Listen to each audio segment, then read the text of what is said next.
Welcome, friends, to the human resources part of managing your career. We're going to take a look at human resources and how we can change this to our advantage. Look at it from our advantage as well as what the employer is looking at. The human resource department, their function. We're going to look at hiring processes for most organizations. And of course, a few things of managing your career, the tips, the work habits, proactive steps that you should be doing. HR. This could be a very interesting career field for many of you. If you like human resource, you would need to go to the MBA route, I believe. First, get yourself into human resources department, and then your master's in human resource development or master's of science in human resources and training.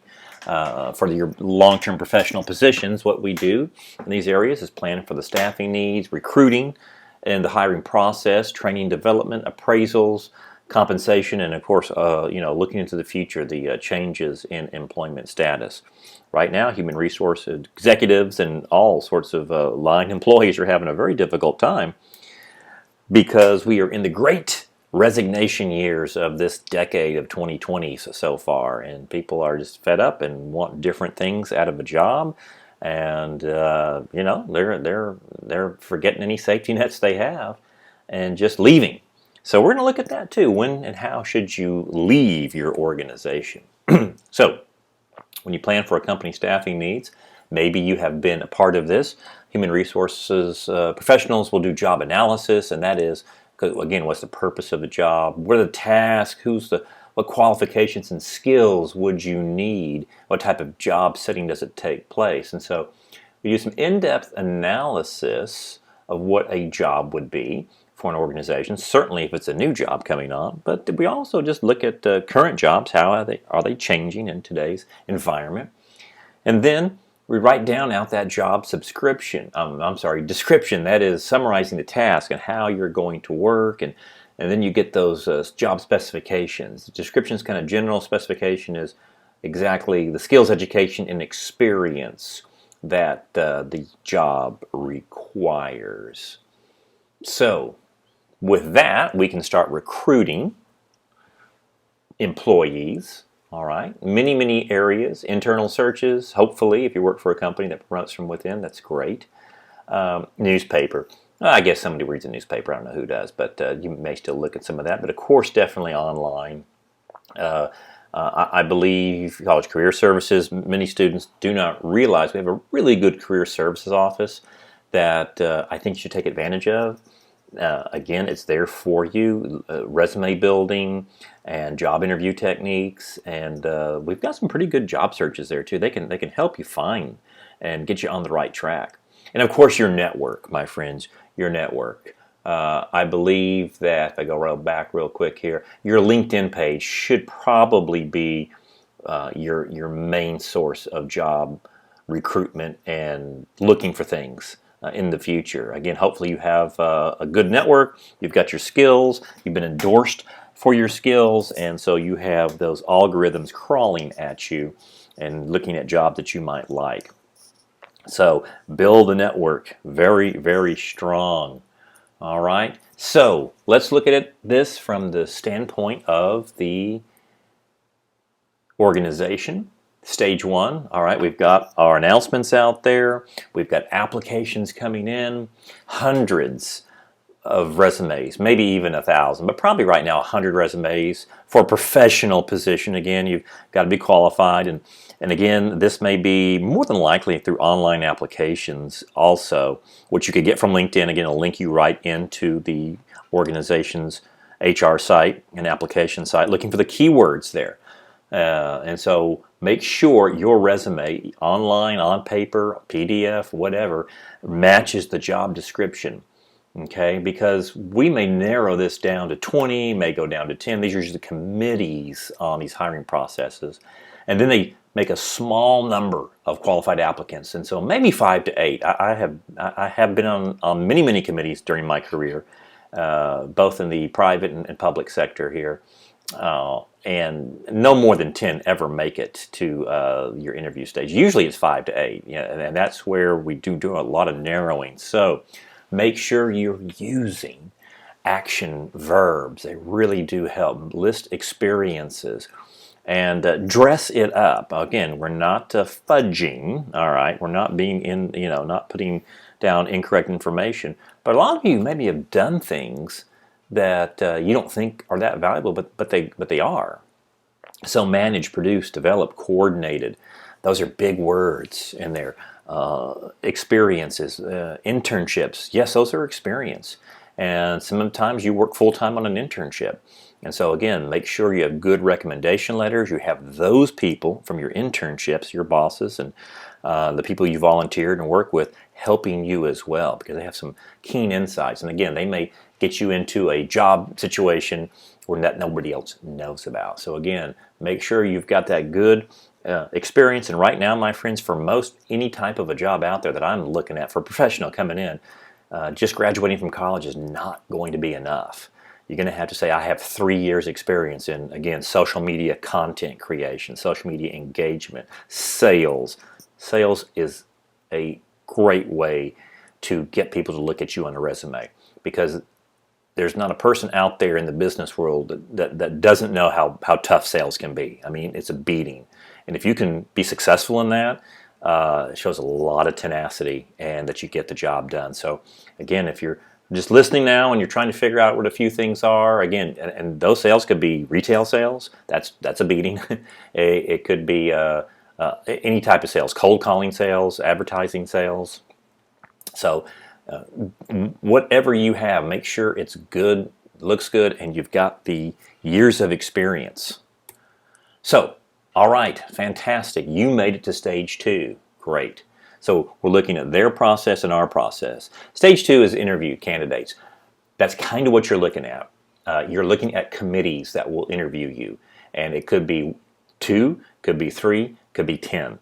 And again, some of those are called 360 interviews, where you may have someone who could be an administration assistant, could be managers from other departments, employees from other departments, as well as supervisors. So you have a whole different view of people you're going to report to, work with, and maybe even direct at some point. So prepare yourself well. You really want to look at some YouTube videos on nonverbal behavior. The constant of moving around shows so much nervousness. Playing with your hands, playing with things that you shouldn't be touching yourself all the time. And you know what I'm talking about. Touching your eyes, your hair, your glasses. You want to really have someone help coach you with that. Please go through mock interview training, and we can do that in our college career services. So, prepare well, research well. Dare I say that situation analysis that we've talked about. Get that good company information. That will really let the employer know that you want to work for them and you know about this company. If you can, send some sort of an email thank you. I mean, you can send a regular thank you note. That used to be old school, but boy, it went a long way. But don't let 24 hours go by. Don't even let 12 go by. I mean, you can, but send a nice thank you letter, email back to your interviewer. So make sure you get their name, okay, and find their email address. If you have to, then send a mail card. That's sometimes in the interviews that I have been on job positions. That was the final touch that got somebody the job. They were very thankful and appreciative of the time that we took to interview them, because we all had other work to do. When should you call back? They should let you know when to call back. But again, in the sales world, you could call back a week later and just say, I just want to let you know I'm very excited about this organization, and I'm still very interested with that. And again, that for a different generation, that may be a very good email back one later to the person you were interviewing with that says that you're available for a second interview. Until somebody says no, then you must assume you have the job. That's the type of attitude that you got to go forward with. Stage 3, maybe it's a second interview, depending on the position. A lot of times it is. Now we narrow it down from maybe 5 to 2. Okay, this could be directors, vice presidents helping doing the interview, depending again on the position and how fast the company needs to move and the importance of it. Again, research. If you are applying for a job for a company you already work for, and you're going to interview with people you already know, I believe you may be at a disadvantage in some aspects. Don't go in there and say, oh, Hey, Kate. Hey, John. Oh, I know you guys pretty well. You know me. It's all good. Act like you've never met them before. Introduce yourself for the first time. Hi, Randy Saleh. Good to meet you. Here's my resume. Here's my accomplishments. And go from there. Tell them about yourself as if you did not know them. I've seen too many people in my history of interviewing, and they were internal candidates, and they took it so casually that they did not get the job. And that's a shame. I mean, they weren't so bad, but boy, I mean, as far as the interview, but they didn't do a really good job. They made it too casual. So make it like you don't even know them and go in there very fresh. So hopefully you're there in that final interview stage. You're getting it. Again, what happens behind the scenes here? Generally speaking, if you've given references, the reference checks are going. Employer checks are going. And hey, some of this may be all sorts of different checks on you that are going.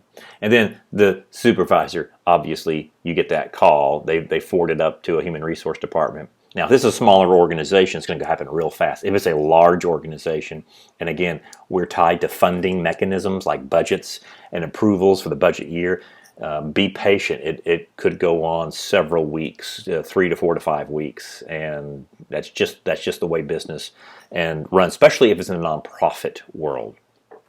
Again, we're talking. This is your professional job. You know, we're looking at the big salaries here, the benefits, and everything else. Not a quick weekend job, as I think you know what I'm talking about there. And hopefully we select it, and then you get the job. Is a background verification really required? Well, it's easy, my friends. My gosh, I mean, this can be done in seconds. So check all your previous employment, all right? You may need to call your former supervisors because generally on the application it says, may we contact this person? And make sure they know that you can't. Now, if it was not the best situation, you can always click no, okay? I wouldn't do it on everyone, but if it's one that maybe they're no longer in business, that happens, especially if you've had a long work experience. Check your education. Again, motor vehicle records, credit scores, criminal records, those are usually done by an outside agency, and they're done very fast. There's a lot of organizations, especially your high-profile organizations, Google, Apple, IBM, colleges, big time, they will look at your social media accounts. So you may want to make sure that's a clean account, okay? Showing everything that you got is again, think about the person who's going to hire you. They're going to see, is that a liability or is that an asset? So be very careful on your social media. You may need to start cleaning that up right now, if you need to. So there's a few law questions that if you're on this side of the table, you cannot ask. And if you are asked those questions, you may want to write those down and say, by the way, you asked me my age, you asked me if I was married, because this job relocates. Those are things you really cannot ask. And if I did or did not get the job, especially if I did not, you would like to have that. Should you record your interview? I don't think you can. That's just me. Again, you'd have to ask, may I record this interview? And I would pretty much think they would say no on that. But you can write things down. Okay. Hey, I noticed you're limping there, Randy. Was that a workman's comp claim that you that you hit on there? Now, again, you could figure out any of this pretty quickly. I mean, your background checks are going to find out a lot of that. Anything over the age of 40, so Randy, you look a little bit old there. Are you in good health? Can you handle this? Again, that's age discrimination, which we're seeing a lot more of now because we have an older workforce that seems to be getting let go left and right. All right, now let's go back a few steps here. The interview tips. I'm sure someone's told this to you before, but from someone who has interviewed 50, 60, 70 different applicants for different positions over my career, and I'm not a human resource person, but I've worked with them. Let me tell you, arrive early. Nothing makes an interviewer more upset than someone arriving late and not letting them know. If you're going to be late, you can always call. All right, we have phones for that. Something went wrong, traffic, I'm coming in. We understand. That gives us a chance to go take a break and do something different. It will impress your employer if you're there early. You want to arrive early.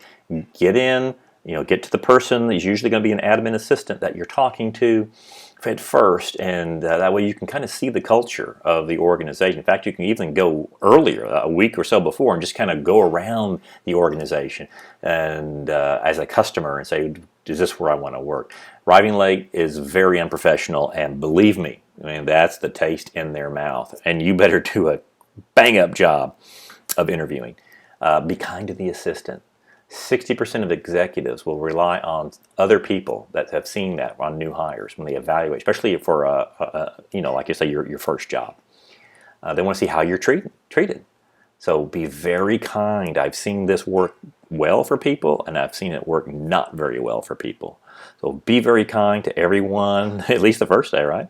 Your interview days, and so they can be of great help for you. And then just sit down. What you should be doing is reviewing your resume. Okay, the Snapchatting in that lobby.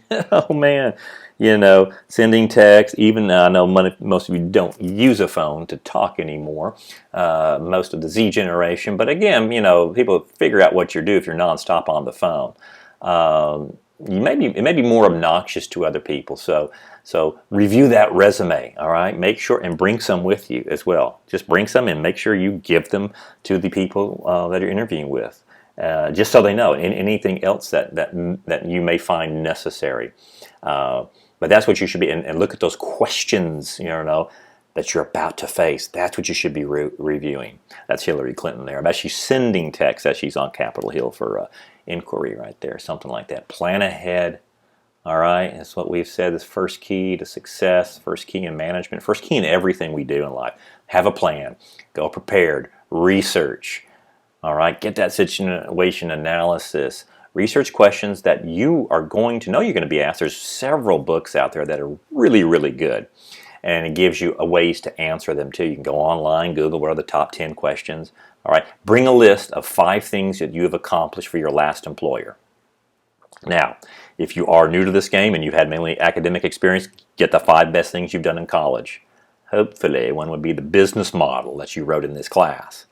Again, multiple reasons for writing the business model, my friends. So, also, one of them has to be your most significant accomplishment, which is my favorite question to always ask. And I get a lot of because I have to think about that. You should know what that most significant, how you did it, what was the constraints. Again, what type of budget did it have, what were the results, what did you learn from it? And that could be the most important decision you've ever made. It's called the most significant accomplishment. You should know that, and you must know that going forward. You must ask questions. At the end, they're going to ask you, hey, do you have any questions for us? Don't talk about salary the first interview. You should probably have a pretty good idea what that's going to be anyway. Have I said anything that would lead you to believe I'm not the best person for this position? I like that question. Of course, I could reframe it too as the interviewer.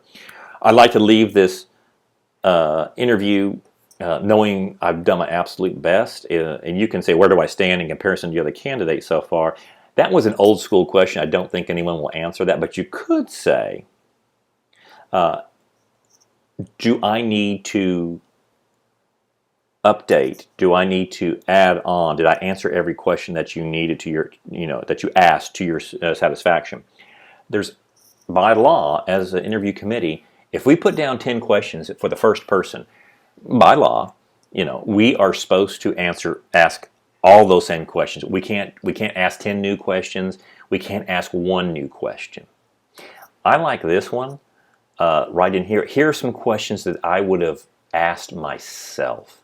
That's a really good one to think about. And that's a great way to introduce something that you really wanted to talk about, but they never asked it. Like, you know what? I've owned my own business. How did that happen? What did I end up doing with it? How did I sell it? How did I move on to the next job? That is a great question to put up for. And someone did do that in a faculty interview, and they did get the job. It was so great. So, more of those interview tips. Remember, as I've said, speak as if you have the job. I will, I can, versus I might, I hope, possibly, I might be able to. Hit it. All right. Follow up. Again, I think that follow up just in sales is in so many important things that you do in life. You can mail it in the way. You could email it the same day, and I think most of us are just responding to emails just as good. as anything else. And so that would be great. And again, some sort of a contact possibly within a week later. If you haven't heard anything, then I would do a phone call or an email a week later, just checking back. I want to make sure that I'm available for another interview. I'm available to start tomorrow. Well, as we've got the job now. Congratulations, you're in your working career and you are now gaining valuable experiences and you're moving on up. What are some of the worst work habits? And I've trolled the internet for many years looking at this and talking to many different advisory committee people that are on our committees that are working. And these are some of the worst work habits. Procrastination fits the top bill every time. Okay, Randy is constantly finishing projects like one I set to, like the last day. Now, thank God, as a college student, we don't wait till the last day to do a project or anything like that. Yeah, that's not going to gain you much respect. It won't gain you very much respect from your boss, certainly if you're working on projects with other people. So, hit that work fast as soon as you get the project. Have some sort of deliverable that we've talked about in 5 Keys of Success immediately, even if it's just a list of things you're going to do. Procrastination, my friends, that can get you on the wrong side of your career. Sloppy emailing, obviously. We know that the official channel of communication are going to be company emails, which used to be memorandums, and hey, we have emails coming at us nonstop sometimes. Know which ones you have to respond to fast, and then make sure you reply correctly. That reply all button, I don't think I ever hit that button. I'm just going to reply to the person it needs to be replied to. And of course, good English, good grammar. Yeah, it means that. This is not a text. This is not, basically texting a friend that you're going to meet him at the club, 1 a.m. in the morning. Make sure you have your email signature as well as proper English. And again, read it 1, 2, 3, 4 times before you send. Could save you a lot in your career, just that alone. Managing your career, my friends, confusing the informal with the disrespectful. Now, as my father would say, this is my father's advice to you, you may not be in a work setting. Okay, you may be at a party, you may be at someone's house there, you may be at a ball game, and your boss is there. You may not be in the work setting, but your boss is still your boss. Okay, and so, ordering bottle service, getting crazy, saying things that you shouldn't say in front of your boss. Maybe you got the best boss in the world, and I hope you do. But still, never disrespect them. Never disrespect their family members, okay? Their loved ones. Never try to show up. They're your supervisors. Oh, yeah? Really? Well, we do this, man. Oh, you're going on vacation? Yes. Oh, you're going to go to on a cruise? We're going to France. Yeah, that happens. And make sure that how about this? Make sure that your loved ones don't show up your boss's loved ones. So it's probably not you, but it could be a partner, could be a son or daughter. You know what? The best thing to do is just stay away from your coworkers, unless they're just good friends, or certainly supervisors when it is after work. Let your personal life be personal and your professional life be professional. That may be the best advice to give you there. Take advantage of leeway. So many say, hey, you know what? Let's see. I've been seeing that you're playing solitaire. That used to be the great old game of the 90s. I see you're watching Casino Royale, Daniel Craig's first James Bond movie on the computer. And what's that, the third time you've watched it today? Take advantage of leeway. Coming in 10, leaving at 3. Lots of breaks. Not good for your reputation. Certainly when you are just starting out your career. Those first impressions are very long lasting. It's called that halo effect. If they catch you doing good things right for a long time, if you did slip up in year 3 or 4, that's just not like Randy. He's just blowing off some steam. That's cool. But quickly doing it very fast is not going to get you where you need to be, my friends. So don't take advantage of that leeway. Get there early. Unfortunately, hopefully, you're going to be in a different career that may be remote working, but remote working's still tough. There's lots of different programs out there that your employer can track you with, and generally it's how fast you sign on and how fast you sign off. So, and then what type of activities you're doing. There's still that old mentality that may never go away. Are you ready to hear work at 8 o'clock? Are you leaving a little past 5, or are you getting that early? You'll find the corporate culture or the organizational culture that you work in. Dress casual. There's really no reason that a man should ever wear shorts to work. All right, that's just terrible. Oh, I'm an IT guy. I can do anything. Just don't do that. You never know. Always dress one step better than expected. And most of this has to do with your casual, like Fridays or casual weeks. I can tell you how many times that it was a casual day and all of a sudden a new vice president walked in. They just wanted to meet the people, and it kind of looked at myself, or you can see some of the people looking and says, oh my gosh, why didn't somebody tell me that this was going to be? So again, versus wearing shorts, versus wearing that stuff. Again, dress for the job that you want. That's always been dress for success. And friends, you could start doing that in college. Dress for the job that you want. Wearing that blazer, wearing the outfit that you think you're going to be in. You can start doing that right now. But be very careful. It's you still have older people. You still have baby boomers, big time, that are still that are very much in executive positions, and you may even have some traditionalists that are still on boards of directors, boards of trustees. So if they're walking through the area, they don't want to see this. All right, that's from the office. Okay, dress for the job that you want. And again, you can go to in your stores, in your professional area, and usually a good attendant can help you, certainly in the corporate dress world. The Contrarian Club. Hey, I think that's stupid. Oh, that's I can do a much better job. That's not right. The resident contrarian. That's fine for a college professor like myself, but don't be that person who always has the better idea than everyone else, or bashing it. Continual negative comments, and we live in a negative world. We do, and sometimes it's hard not to be that way. But don't, especially young in your career.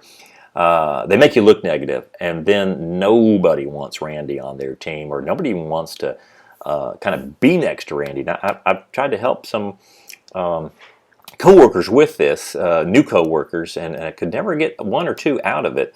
That you can't be that way. Hey, we all love conspiracy theories, but we gotta walk away from that in the workplace. And we got to be very amiable to work with other people. Don't be the resident contrarian. Badmouthing, politicking, sometimes we do that, but be so careful, my friends. Certainly on the social media, they've gotten a lot of people fired. Should you do a job search on social media while you're working? Well, you should always be looking for your next position, but just don't make it so public, because there are definite people. I mean, those are, companies will hire out what we call forensic social media, forensic accounting, forensic anything, and they'll find your life outside of work, because that's the first thing that you're signing, that you will do nothing on any of your personal accounts to badmouth the company. If you do, that's a grounds for termination. So if you wouldn't stand outside your boss's office, tell a coworker, I'm ready to quit, then you shouldn't post it on that Twitter page, or your rant, or your Snapchat, or anything that you got, or TikTok. Hire me, I'm really cool. So be very careful on that. And of course, politics, that's sometimes how everything gets, the real news of the work world gets around. Don't instigate that drama. You will get burned, and I could probably ask you right now, who's the drama king or drama queen in the office where you work that basically knows everything about everybody and is willing to talk at a moment's notice? Oh, it's that person right there. Yeah. Bad reputations, hardly ever cleaned. Other things. Hey, refusing to mingle. Now, hopefully, I didn't get you scared right there. Where I'm just going to go to my office and work like a dog from 8 a.m. or 7:30 and get home at 7 and not talk to anybody. People need to know who you are than just the person on the cubicle or somewhere in the name on the name tag. So again, know how to mingle, know how to network well. You just don't want to get too personal. Again, certainly your first weeks on the job.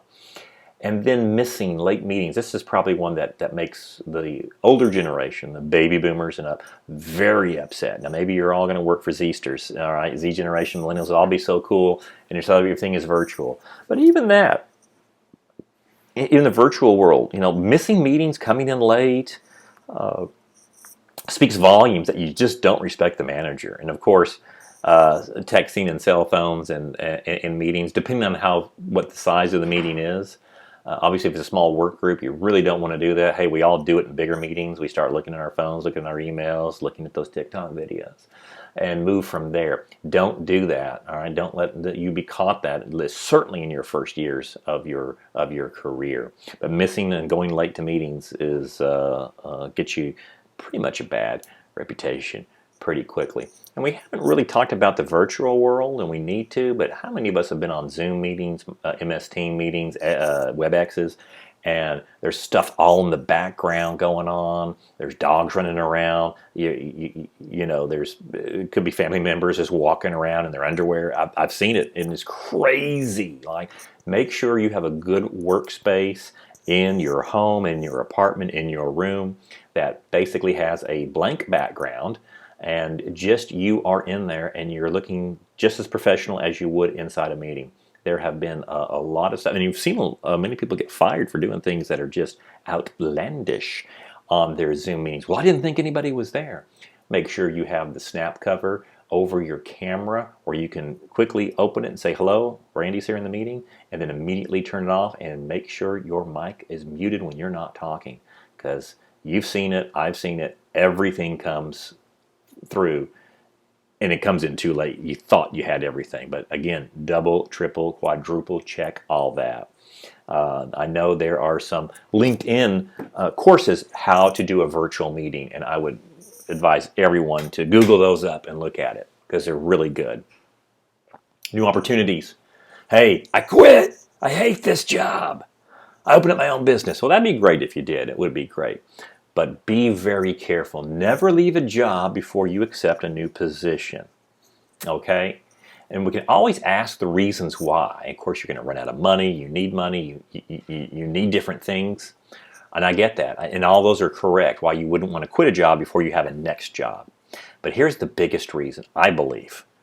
Right here. You are worth more to another organization if you are currently employed and they're trying to poach you. Okay? So let's say, all right, that Andre has a new job that wants him. This company's wanted him for a long time. But they found out that Andre quit about 2 months ago. Now, they were willing to offer Andre more than he was making. So Andre was making $85,000 a year in benefits, and he had several weeks of vacation. But he got real upset one day at his boss and said, forget it, I'm out of here. Emotional intelligence, what we've learned in the 5 keys of success, we've got to be able to hold that down. And my brother did this, and he said, look, tell everybody, never do this, because you're not as valuable. So when my brother, who was making well over 6 figures, was ready to go for a much higher job, 160 and 70 and above, he had to take a back seat. You would too. Instead of offering Andre $100,000 that they would need to because he was making 85, they found those employers will find real quickly what the market is and what you've been doing. And so they knew that Andre wasn't working for 2 months. You know what? I could probably offer him 85. He may jump over that. In fact, I may even offer him just 80 or 77,000 because you'll feel desperate pretty quickly. Let me tell you, we'll go back to when you look at Maslow's hierarchy of needs, which we'll talk about in the next video, and that you probably learned in psych or sociology, you'll find real quick those physiological needs need to be met when there's no income coming in. So don't leave a position. You are worth more. Now, when Dre is making 85,000 and this company wants him, now they may have to pay him 100 at least. I mean, you're not gonna go for even keel, right? You want at least a 10 to 20% bump in your income, and because you may be losing some of your benefits. So I may have to offer Dre 110 to get to my business. And wouldn't that be the case we all want? Absolutely. Don't Charge your emotions. Now, if there's illegal things going on, there's harassment, there's all sorts of stuff. Talk to some attorneys. See what you can do to protect yourself. And then again, get that network, get that job quickly, and move very quickly. Don't let those emotions get the best of us. Proactive steps. All right. Well, you get the new job. Great. One of the things you should ask is, hey, what is my criteria? What are you going to base my performance on, so I can understand my goals and objectives, which we need. Those are 5 keys of success right there. Create a project that you'd like to achieve. If they haven't given you one, and maybe you've already come up with a project yourself, because I've seen that if you're not thinking and creating your projects that you want to complete in the given work year, someone else probably will, and you may not like that. Maybe you do, fine, but it may not be what you really wanted to do. Okay, it's kind of like those group projects, if you ever have to do those in other classes, where someone's come up with an idea. You really have one you like, but you're just a little bit shy, you didn't want to do it, and then someone comes up with, let's do the escapades of Meghan Markle, versus you wanted to do some sort of conservation story on communication and how the press runs with that. So get there first, my friends. Get there first. Control your narrative. As you manage your career, make sure you document everything. Again, with your meetings, especially your meetings that I think you're doing virtually, put your phone on and record it, because there's a lot of stuff going on, all right? Always repeat back to your supervisor. I believe these are the things that we discussed in the last meeting, and these are the projects I should be doing. So document that work, the projects, your development, professional development, sales, achievement, awards. Quantify everything, because generally speaking, every year you'll have to do a performance appraisal, and you'll have all of that ready to go. You say, hey, this is my documentation. This is how I finished this project. I got 25 hours of professional development. I made these sales. I got this award. Quantify all. You will always be needing this. I went through the tenure process several years ago, and I did a pretty good job of a culture of evidence, of documenting everything, and I had to do so much more. And so, it comes upon you, but at least I had it in different areas where I could go back and get it.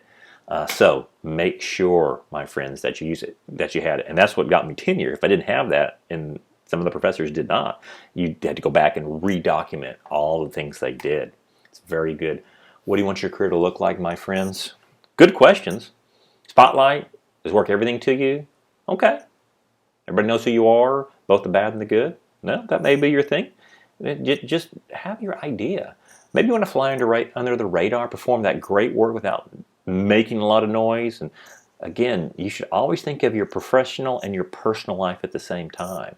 Because to say, I want it all, I want the $200,000 income, and I'll do everything for my family, that's more than likely this is not going to happen. Because if you're making that type of money, and I know the people who do, and they are traveling, they are working all the time, probably traveling the entire work week, maybe getting home on a Friday night, busting out on a Sunday evening to get to the new job. They're consultants of some sort. Just make sure that aligns with everything that you hope to achieve in your career.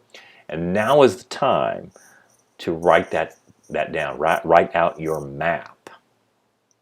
Different things you should be doing throughout your career. Obviously, in the first decade of it, you're learning, okay? So in your 20s, you're getting your education. Again, in a perfect world, some of us are over 20, 30, and we're coming back for education. That's fine. You've just done things. You've got a lot of experience. So the 20s, you're getting your first taste of experiences, and you're getting that education out of the way. As you go into your 30s, you're kind of seeing how your career, again, you may make your changes. There's definite ways to change industries, to change everything right in here. As you go into your 40s and 50s, you kind of think right in here, this is where my career is going, or at least my first career. You could always have the second act and do something completely different as you retire early and go on. But you kind of see how things are going out right in here. In your 60s and in your 70s, and many of us are going to have to work to our 70s. This is more of survival, and this is exploration and hopefully new opportunities. So every decade you kind of should have, not kind of, you definitely should have some sort of an idea where you're going with that. But right about in here, you see your trajectory pretty good, and now you're hopefully on that trajectory. Hey, right in here, you may do a reset, and you can retire out of one and do something really fun and something new together. Maybe you've worked that side business all the way through, and in this area you can get out of your job, retire out, and then run that business for the rest and enjoy those things.